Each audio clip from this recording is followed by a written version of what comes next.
Let me show y'all the drip real quick. Hold on, y'all can't ignore the drip. Hold on. Woo! Drip out. Hold on. Yeah. Let's not look at the. Let's not look at the pen. Look at me. Woo! You feel me? Anyways, all right. We're reacting to creepy horror animated stories by MJV Animations. Like it up. All right. I live in northern Utah, on the edge of a small highway town. There's not really anything but a few stores, truck stops, and motels right up along the main highway. The roads to the outskirts are all dirt, just leading to a few other. Wait, would y'all ever live in a forest? Like some creepy, dirty ass forest like this? I wouldn't. But like, I always wanted to live in like a nice tropical forest, like you know what I'm talking about, like Homes and large private acres of forest and grassy fields. This was a pretty typical day for me. Yikes. I worked remotely from home and finished up around 6. From there, I headed into town to grab some groceries and stock up on a few items around the house. Even though it was a highway town, the highway wasn't actually all that busy, so none of the stores were ever too crowded. I pulled in and started shopping. While I was in there though, I happened to notice a guy looking at me. At first, I thought nothing of it. I probably just looked over at him at an awkward timing while he happened to be looking over at me. I kept going about my shopping, but a couple minutes later, and in a different aisle, I saw him again in the corner of my eye. He walked into the same empty aisle I was in and stood just 5 or 6 feet to the side of me.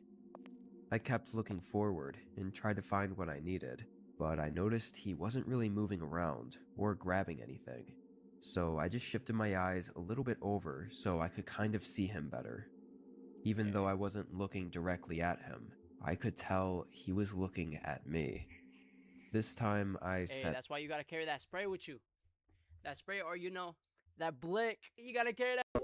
Then continued about my business. I'll stop. The man didn't say anything back to me. I hurried up and grabbed what I needed and left the aisle. Honestly, I just thought the dude was a little weird, but I wasn't thinking too hard about it. I went to the checkout counter and paid for everything, then headed back out to my car. I parked in the far back of the lot, like I usually did. I tossed everything in the trunk and got in, and when I looked up at the rest of the parking lot, there were maybe 30 or 40 other cars, but something felt off. Then I saw him again. He was standing between a couple cars, looking over in my direction. Of course he's by the van. He didn't have any groceries in his hands, so I don't think he even checked out or got anything. The hell was up with this guy?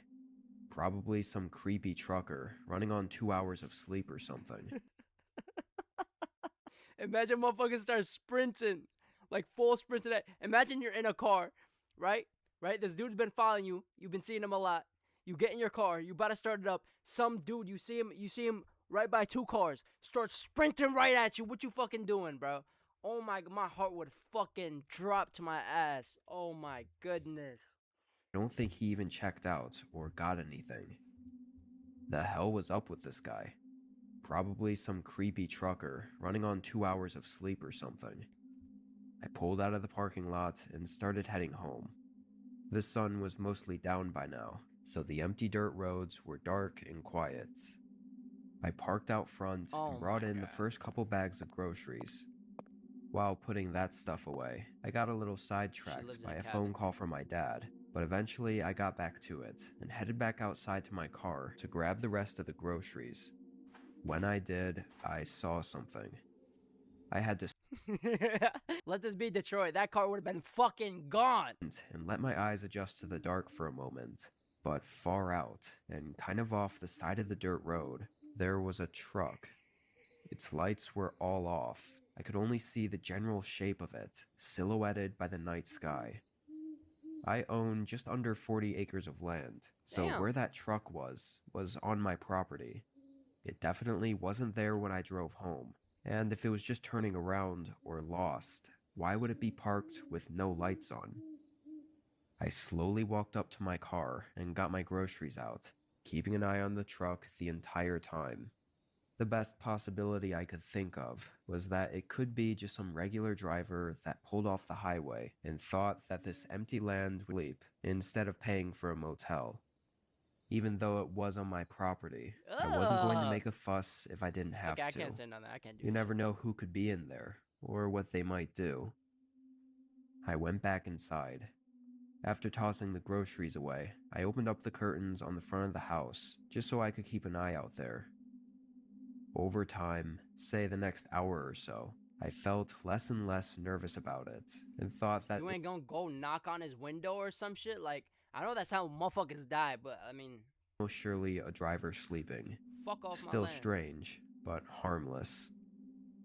I spent another hour in the living room watching a show and never saw the truck move. It was getting late, so I closed the You know what? At least she keeps watching it. curtains and went upstairs.